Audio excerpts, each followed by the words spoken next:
आज विद्यार्थी सेनेचा वर्धापन दिन खूप वर्ष झाली माझी राजकारणाची सुरुवातच ही विद्यार्थी सेनेतून झाली आणि त्याच्यातलं काम करत करत करत करत घडत घडत घडत घडत आज इथपर्यंत आलो। अमित आणि त्याचे सगळे सहकारी उत्तम काम करतील अशी अपेक्षा आहे, आशा आहे आणि या सदस्य नोंदणीला देखील भरघोस प्रतिसाद मिळेल अशी मी अपेक्षा करतो।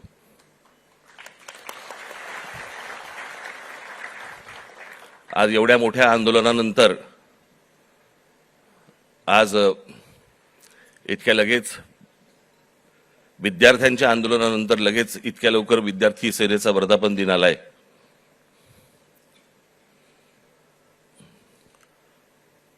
हे विद्यार्थ्यांचं आंदोलन का झालं, कशासाठी झालं हे आपण बोलूच।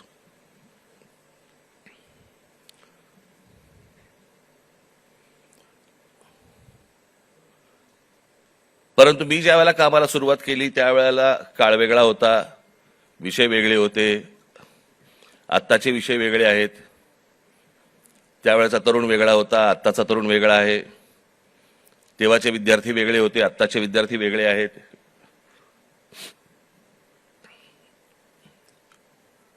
आम्ही जो काळ पाहिला तो टेलिग्राम पासून ते इंस्टाग्राम पर्यंत पाहिला।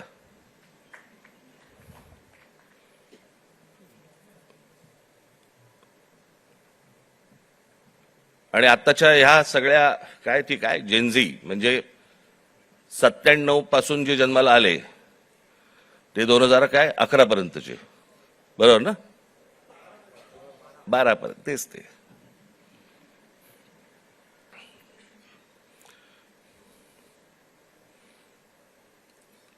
या मुलांचं म्हणणं काय, या मुलांना काय हवंय? आपण हे जेनझी करतोय, इंग्रजी बोलणारी फक्त जेनझी नसतात। माझी विद्यार्थी सेनेच्या सर्व सहकार्यांना माझी विनंती आहे, जेनझी 97 नंतर जन्माला आलेले 2011 पर्यंत 12 पर्यंतची मुलं ही महाराष्ट्राच्या ग्रामीण भागात पण आहेत।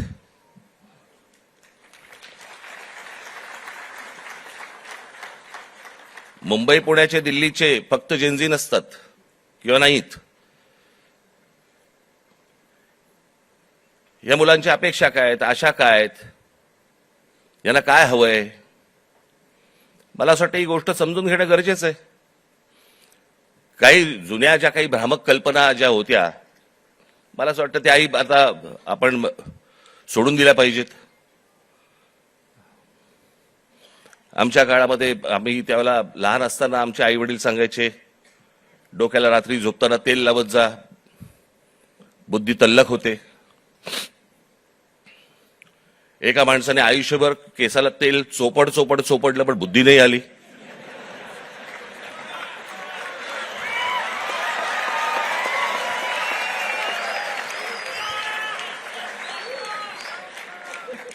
प्रत्येक केस स्वतंत्र उमेदवारासारखा उभा असतो।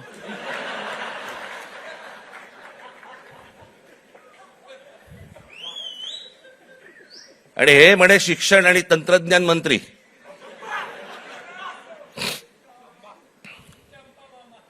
काय बोलतोय आपण, काय चाललंय, जग कुठे चाललंय, आपण काय बोलतो? आपण शिक्षण आणि तंत्रज्ञान त्याचा महाराष्ट्राचा मंत्री दगडावरच्या फुटप्रिंट्स, त्यांना फिंगरप्रिंट्स म्हणायच्या होत्या,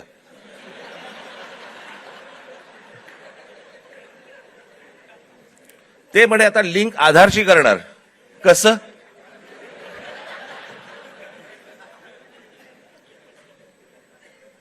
मला चंद्रकांत पाटलांच्या मेंदूवरचे मला फिंगरप्रिंट्स बघायचे आहेत।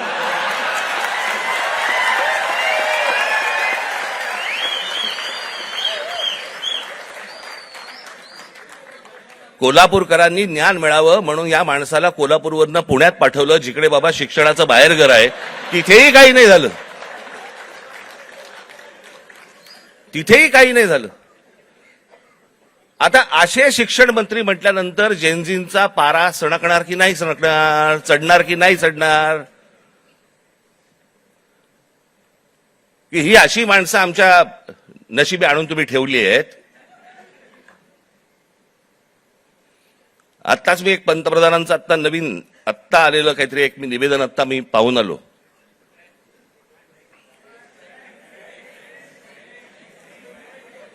ज्यात त्यांनी असं सांगितलेलं आहे की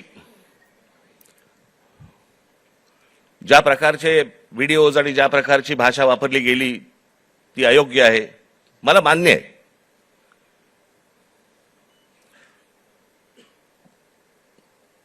कोणाच्याही बाबतीमध्ये अशा प्रकारची खालच्या थरातली भाषा ही वापरली जाऊ नये हे मला 100% मला मान्य आहे पंतप्रधानांचं. मला पंतप्रधानांना फक्त एवढंच सांगायचंय, हे तुमच्या पक्षातल्या लोकांना पण सांगा.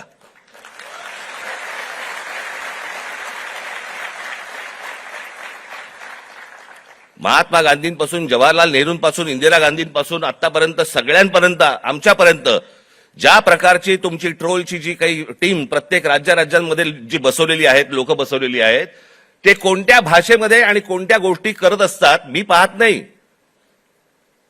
मला ज्या गोष्टी कानावरती येतात, आज अनेक कलाकार आहेत महाराष्ट्रामधले, अनेक कलाकार आहेत, ते म्हणतात बाबा बोलायलाच नको, काही लिहायलाच नको, इतक्या शिव्या पडतात, इतक्या गोष्टी होतात. ही यांचीच माणसं भरलेली आहेत. मला असं वाटतं पंतप्रधानांनी त्याही लोकांना सांगावं की त्यांनी बंद करावं म्हणून. हे गेल्या 12 वर्षातच सगळी सुरुवात झाली. भारतीय जनता पक्षाचे जी काही ट्रोलच्या टीम्स आहेत यांनी ह्या ज्या गोष्टी सुरू केल्या, याच्यातनच हे ज्याला म्हणतो ना आपण, जे तुम्ही पेराल तेच उगवेल, तेच आलं अंगावर तुमच्या. त्याच्यात पंतप्रधानांनी सांगितलं की मला शिव्या दिल्या, माझ्या आईबद्दल बोलले. चुकीचंच आहे, हे मनापासून सांगतो मी, हे चुकीचंच आहे. पण माझी पंतप्रधानांना विनंती आहे, दुसऱ्यांनाही आया असतात.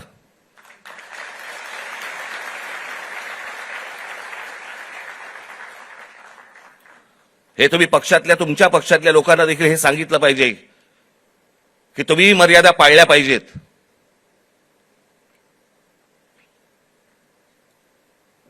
आज पंतप्रधान सांगतात की मी त्या मुलांना सगळ्यांना माफ केलं, पण इतकी 12 वर्ष तुमच्या लोकांनी जे काही केलंय त्याची माफी कोण मागणार?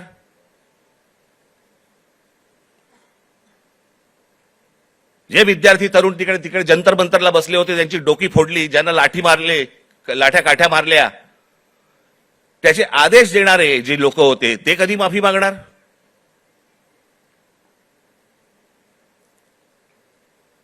आणि मला असं वाटतं की हे मूळ हे काय झालंय, नीटची परीक्षा हे कारण आहेच. पण हे प्रत्येक ठिकाणी त्याला जो काही रिस्पॉन्स मिळाला, सगळेच काही विद्यार्थी होते, तरुण होते, अनेक जे विद्यार्थी दशेतनं बाहेर आलेले आहेत, अनेक तरुण होते, अनेक तरुणी होत्या. हे का आले रस्त्यावरती? याचं कारण सभोवतालचं वातावरण. आज अनेकांना वाटलं की हे फक्त नीटची परीक्षेचे पेपर फुटले, हे कारण होतं त्या आंदोलनाचं. पण त्या आंदोलनाने जे रौद्र स्वरूप धारण केलं त्याचं कारण हे आजूबाजूचं इतक्या वर्षांचं साचलेलं जे काही आहे ना, मला फुटपाथवरनं चालता येत नाही, माझ्याकडे पाणी तुंबलेलं असतं, आमच्याकडे बागा नाहीत, माझ्या लहान मुलांना खेळायला व्हायला मैदानं नाहीत, बाहेर कुठे घेऊन जायला जागा नाही, शिक्षण झालंय, नोकऱ्या मिळत नाहीयेत, सगळ्या कंपन्या खासगी लोकांना दिल्या जात आहेत, एकाच उद्योगपतीवरती मेहरबानी सुरू आहे, त्यालाच सगळी जंगलं दिली जात आहेत, त्यालाच सगळ्या जागा दिल्या जात आहेत. जेव्हा कधी बघावं तेव्हा या देशामध्ये फक्त निवडणुकाच सुरू आहेत, आमदार खासदार फोडले जात आहेत, 50-50, 100-100 कोटी. डिजिटल इंडिया, तुमच्याकडचे पैसे हे सगळे काय डिजिटलाइज केलेत वगैरे वगैरे, काय ज्या गोष्टी सगळ्या आता झाल्या.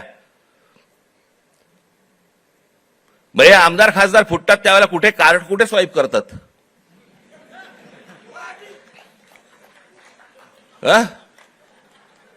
उलटा कार्ड स्वाईप.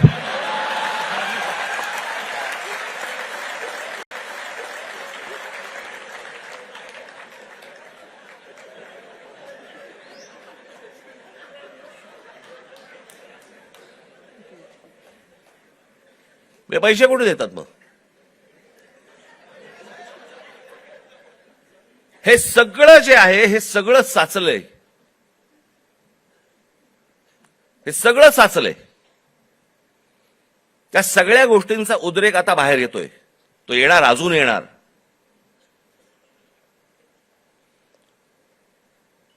हा विषय कोणाला तरी सत्तेवरनं खाली खेचणं आणि कोणाला तरी सत्तेवरती आणणं हा एवढ्यापुरता मामूली विषय नाहीये. हा देशाचा विषय आहे.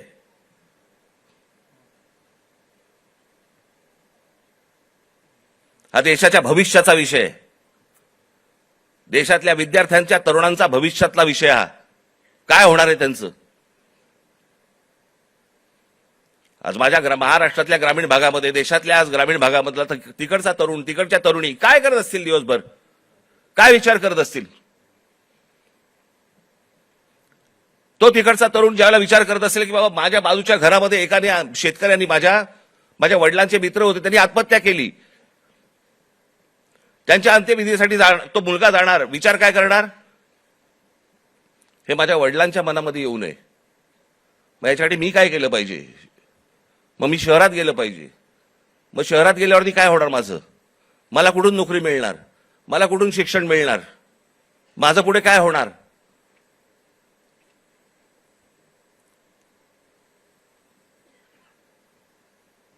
आज शहरांची परिस्थिती बघा. या सरकारने येऊन सांगितलं होतं आम्ही स्मार्ट सिटी करणार. कुठे आहेत त्या स्मार्ट सिटीज? आमच्याकडे रस्ते, पूल, जे काय ब्रिजेस जे काय बांधले जात आहेत, आपण त्याला विकास म्हणतोय. आपली शहरं ही राहण्यायोग्य आहेत का? इथपासून सगळी सुरुवात आहे ना. जर शहरातल्या लोकांना राहायला जर समजा त्रास होत असेल तर महाराष्ट्रातल्या, देशातल्या ग्रामीण भागामधनं जी लोक शहरामध्ये येत आहेत, कुठे राहणार आहेत? काय होणार या शहरांचं?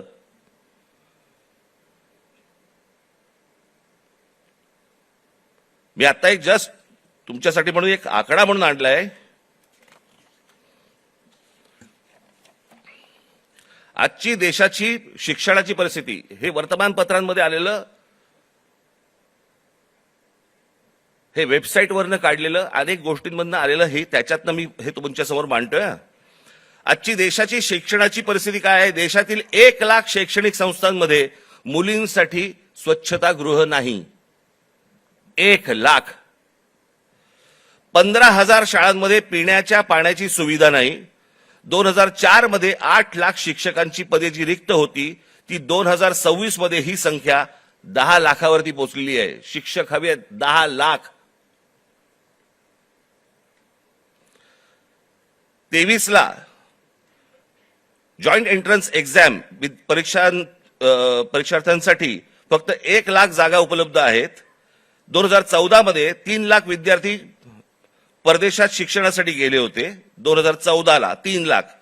तर 2026 मध्ये ही संख्या 9,10,000वरती पोहोचली. आज इतकी मुलं परदेशात जात आहेत. का परदेशात जात आहेत? मी 2014 साली मी एक डॉक्युमेंटरी केली होती, छोटीशी एक फिल्म केली होती 16 मिनिटाची. आपण जरूर बघा, युट्यूबवरती आहे.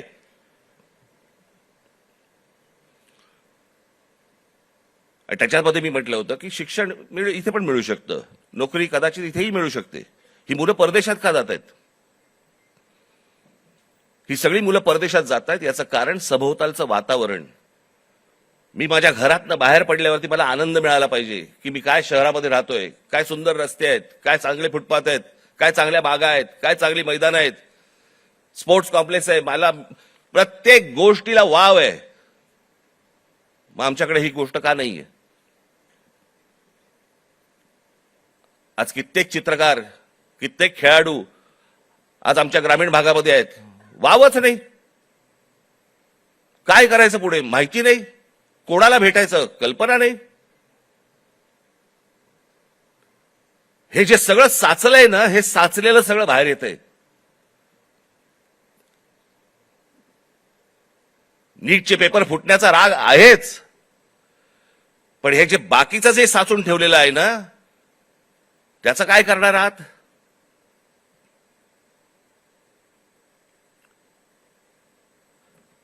2014 मध्ये परदेशातील शिक्षणावरती भारतीयांनी, परदेशात जे गेले लोक 2014 मध्ये, त्या भारतीयांनी किती पैसे खर्च झाले त्यांनी स्वतःहून जे खर्च केले, म्हणजे आपल्या देशातनं जे बाहेर पैसे गेले ते किती गेले, तर ते 79,500 कोटी खर्च झाले. 79,500 कोटी. आज हा खर्च वाढून, आज 2026 मधली गोष्ट बोलतोय, किती वरती गेलाय, तर तो 5,85,000 कोटीवरती गेलाय. म्हणजे 5,85,000 कोटी हे आपल्या देशातनं आपली मुलं बाहेर शिक्षणासाठी गेलेत, त्यांच्या आई वडिलांनी जो खर्च केलाय तो 5,85,000 कोटी आपल्याकडनं परदेशात गेलेले आहेत. हजारो उद्योगपती, हा तर लोकसभेमधला आकडा आहे, हजारो उद्योगपती आपला सगळा बोजा बिस्तारा गुंडाळून परदेशात निघून गेलेत.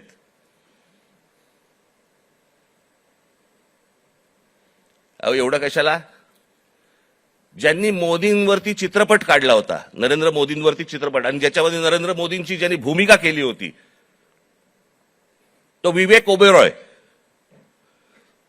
तो दुबईमध्ये राहायला गेला. दुबईचा नागरिक आहे तो भारतात राहत नाही. मोदीजींनी खूप चांगलं काम केलंय, मोदीजी देशाला मोठं करतायत, मोदीजी देशामध्ये काय काय काय उद्योग आणतायत, हे आणतायत वगैरे वगैरे, अशी मुक्ताफळं जी आत्ता केली. तो कोण? आर माधवन ना, तो आर माधवन. विचारा कुठे राहतो हा आर माधवन? दुबईमध्ये स्थायिक झालेला आहे. यांना जर समजा या देशाबद्दल आहे प्रेम, या देशातल्या पंतप्रधानांबद्दल प्रेम आहे, ते विकास करतायत, हा जर समजा ह्यांना विश्वास आहे, हे परदेशात का जाऊन राहतायत? हे परिवारासकट दुबईला जाऊन का राहतायत? इथे येणार, स्पॉन्सर फिल्म मध्ये काम करणार, गव्हर्नमेंट स्पॉन्सर्ड फिल्म मध्ये, ते धुरंधर बिरंदर, आणि मग इथून करून जाणार परत दुबईला. देशात खूप चांगलं चाललेलं आहे, मी चाललो दुबईला. ही माणसं दुबईला जात आहेत. या मुलांचं काय घेऊन बसलोय आपण?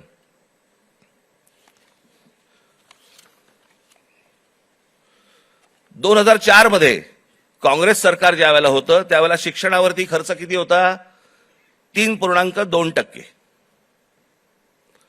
आज 2026 मध्ये तो किती आहे? 2.8%.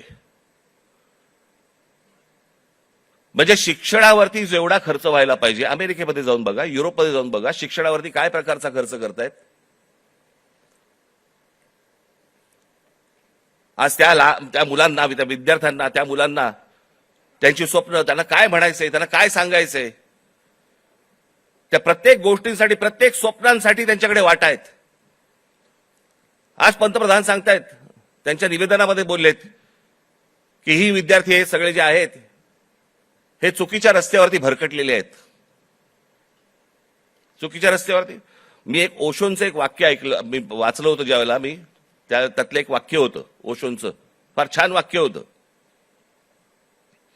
आणि त्याच्यामध्ये असं म्हणाले ते कि कौन कहता है कि इस देश का युवक गलत रास्ते पे भटक रहा है? रास्ता बनाने वालों ने ही अगर गलत रास्ता बनाया है तो युवकों को क्यों टोकते हो?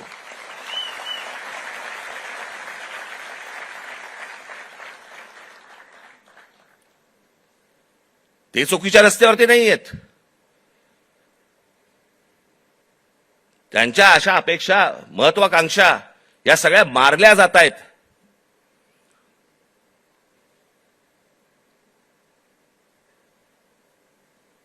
मोदींनी सांगितलं की आज मी म्हणे त्या सगळ्या ज्यांनी कोणी ट्रोल बिल केले त्यांना मी सगळ्यांना माफ करतो. या नीटच्या परीक्षांचे पेपर फुटल्यानंतर ज्या मुलांनी आत्महत्या केल्या त्यांच्या आई वडिलांची कोण माफी मागणार?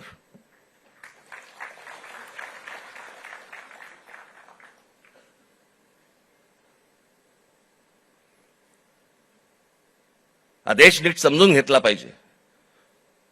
विद्यार्थ्यांचं, तरुणांचं, तरुणींचं म्हणणं, मत हे आपण समजून घेतलं पाहिजे. आज तो विद्यार्थी ज्या वेळेला तो हवालदिल ज्या वेळेला होतो, त्या हवालदिलपणामध्ये तो जातो कुठे?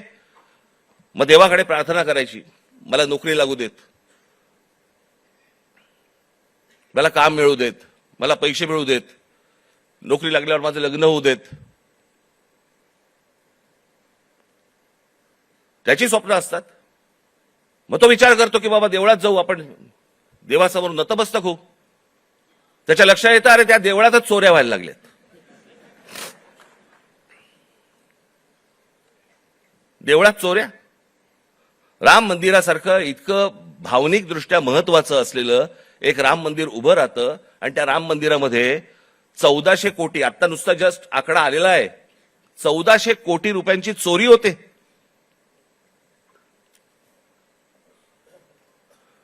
आणि याच्यावरनं सरकारमध्ये असलेले कोणीही त्याच्यावरती बोलायला तयार होत नाहीत. राम मंदिरावरती मतं मागताना बरोबर गेलात तुम्ही. मग ज्या वेळेला 1400 कोटी रुपयांची चोरी झाली, पंतप्रधान स्वतः एकटे गेले होते, सगळेजण बाजूला उभे होते. स्वतः एकट्याने जाऊन तिकडे जाऊन पूजा केली, प्रतिष्ठापना केली, सगळ्या गोष्टी केल्या. पंतप्रधानांनी याच्यावरती बोलायला नको राम मंदिराच्या चोरीबद्दल? का त्या अयोध्येमधनं एक खासदार निवडून नाही आला म्हणून आमचा संबंध तुटला, असं आहे?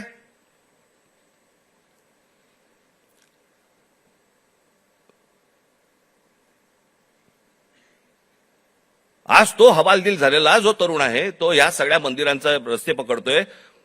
धर्मांध बनवू नका त्या तरुणाला. शिक्षणाच्या वाटेवरती लावा. नुसतं जय श्रीराम बोलून होणार काही नाहीये. आज अनेक गोरक्षक गाड्या पकडतायत, गायी पकडतायत, सगळ्या पकडतायत. आणि हेच आमचेच पंतप्रधान ऑस्ट्रेलियामध्ये जाऊन सांगतायत की बीफ एक्सपोर्टमध्ये भारत हा 1 नंबरचा देश आहे. बीफ एक्सपोर्टमध्ये ते कापल्याशिवाय होणार आहे का एक्सपोर्टमध्ये आपण 1 नंबरचे? मग त्या गोरक्षकांचं काय करायचं? आपण करतोय काय? देश चाललाय कुठे? देश काय विचार करतोय? काय कशाचा कशाला ताळमेळ नाही. बस दिसली जमीन की दे अदानीला, दिसलं जंगल की दे अदानीला. आम्ही काही ह्या सगळ्या गोष्टींचे काय फक्त टीका करण्यासाठी हा विषय नाहीये. मला असं वाटतं ही गोष्ट परिस्थिती समजून घेणं गरजेचं आहे की या देशामध्ये काय सुरू आहे आणि काय घडतंय.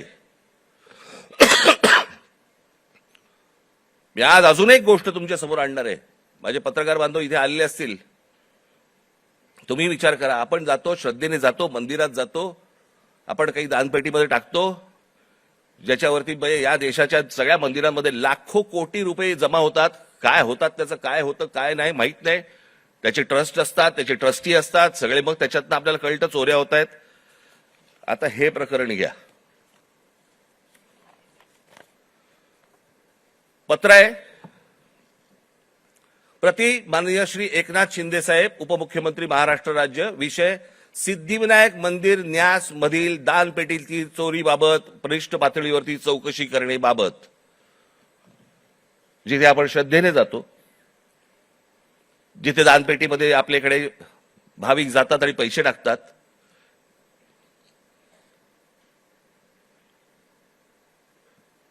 त्याचं कारण असतं ते धर्मासाठी म्हणून आपण असे टाकतो.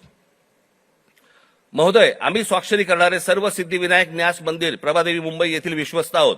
साहेब, आपण विश्वासाने आमची संबंधित ट्रस्टवरती सदस्य म्हणून नियुक्ती केली असून आपल्या विश्वासाला पात्र राहण्याचा आम्ही प्रामाणिकपणे प्रयत्न करत आहोत. भाषा पण बघा, मंदिर आहे का कंपनी येतेच कळत नाही मला. त्यामुळे मंदिरात गेल्या 1.5 वर्षाच्या कालावधीत विविध उपाययोजना राबविताना मंदिराची मिळकत 35% जादा वाढविण्यात आम्ही काही प्रमाणात यशस्वी झालो आहोत. मिळकत तुम्ही कसे यशस्वी झालात? असो महोदय, विश्वस्तांच्या सतर्कतेमुळे मंदिरातल्या दानपेटीतून पैसे चोरणारे कर्मचारी पकडले गेलेले आहेत. हे कर्मचारी पकडण्यापूर्वी दर बुधवारी मंदिरातल्या दानपेटीतील रकमेची मोजदाद ही 50 लाख रुपयाच्या आत होती. मात्र हे कर्मचारी पकडल्यानंतर गेले 3 आठवड्याची दानपेटी रक्कम ही 1.5 कोटी रुपयांच्या घरात पोहोचली आहे. याचाच अर्थ यापूर्वी दर आठवड्याला दानपेटीतील जमा होणाऱ्या काही रकमेतील काही रक्कम ही लंपास होत होती. त्यामुळे दरवर्षी सुमारे 18 कोटी रुपयांचे मंदिराचे नुकसान होत होते. याचे धागेदोरे वरिष्ठ पातळीवर आहेत असा आमचा ठाम संशय आहे. साहेब, या प्रकरणाची आपण गंभीर दखल घेऊन शासकीय पातळीवरती संबंधित प्रशासनातील वरिष्ठ अधिकाऱ्यांची चौकशी लावावी अशी आमची आपणास विनंती आहे. विश्वस्त मंडळ सिद्धिविनायक गणपती मंदिर न्यास, प्रभादेवी मुंबई. हे सगळ्यांनी सह्या केल्या आहेत. राहुल लोंढे, भास्कर शेट्टी, महेश मुदलियार, जितेंद्र राऊत, मीना कांबळी, मनीषा तुपे, गोपाळ दळवी, सुदर्शन सांगळे हे त्यांचं पत्र आहे.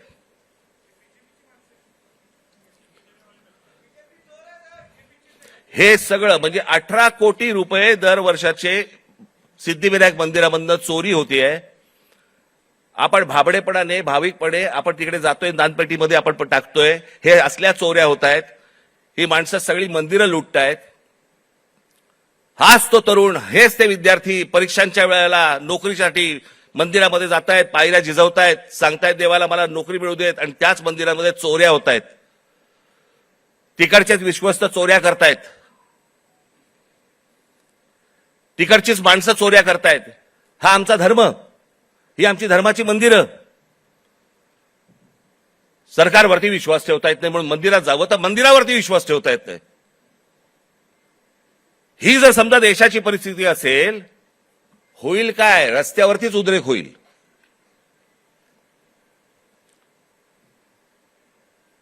राजकारण सोडून द्या बाजूला. मला असं वाटतं या सगळ्या गोष्टींचा सामूहिक देशाचा म्हणून, राज्याचा म्हणून आपण विचार करणं गरजेचं आहे सर्वांनी मिळून. निवडणुका येतील त्यावेळेला विचार करू वेगळा. पण आज काय परिस्थिती आहे? हे का झालं? कशामुळे झालं? हा उद्रेक का झाला? मला असं वाटतं ह्या गोष्टी समजून घ्यायला नको.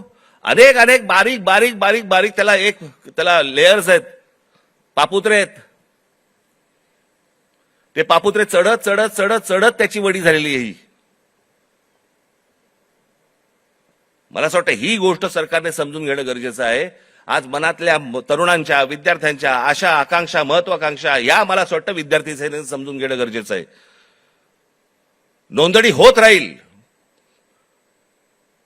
पण त्यांची ते काय विचार करतायत मला असं वाटतं हे पाहणं गरजेचं आहे. याच्यामध्ये जर बदल झाला नाही, मी हीच गोष्ट एकदा मागे जेव्हा नीटचा पेपर फुटला होता 2016 साली, तेव्हा मी पंतप्रधानांना फोन केला होता आणि त्यांना मी सांगितलं होतं की म्हटलं हे तुम्ही स्वतः ह्याच्यामध्ये जातीने लक्ष घाला या प्रकरणामध्ये. म्हटलं देशातले शेतकरी आत्महत्या करतायत. हे मी 2016ला सांगितलं होतं. म्हटलं उद्या हे विद्यार्थी आत्महत्या करतील, आणि आज तेच घडलं. 21 विद्यार्थ्यांनी आत्महत्या केली.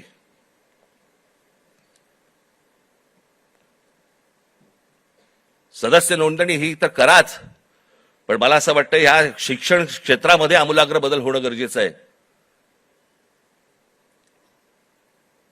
त्याच्यासाठी विचारवंतांची गरज आहे. जे विचारवंत या देशामध्ये आहेत त्यांना बोलवणं गरजेचं आहे. त्यांची आणि या मुलांची सांगड घालून देणं गरजेचं आहे. यांची स्वप्न आणि त्या स्वप्नांना कसा आकार देता येईल याच्यासाठी म्हणून जे तज्ज्ञ या देशामधले आहेत त्यांना बोलवणं गरजेचं आहे. त्या मुलांना समजून घेणं गरजेचं आहे. मला असं वाटतं एवढीच अपेक्षा माझी आज या दिवशी मी व्यक्त करतोय.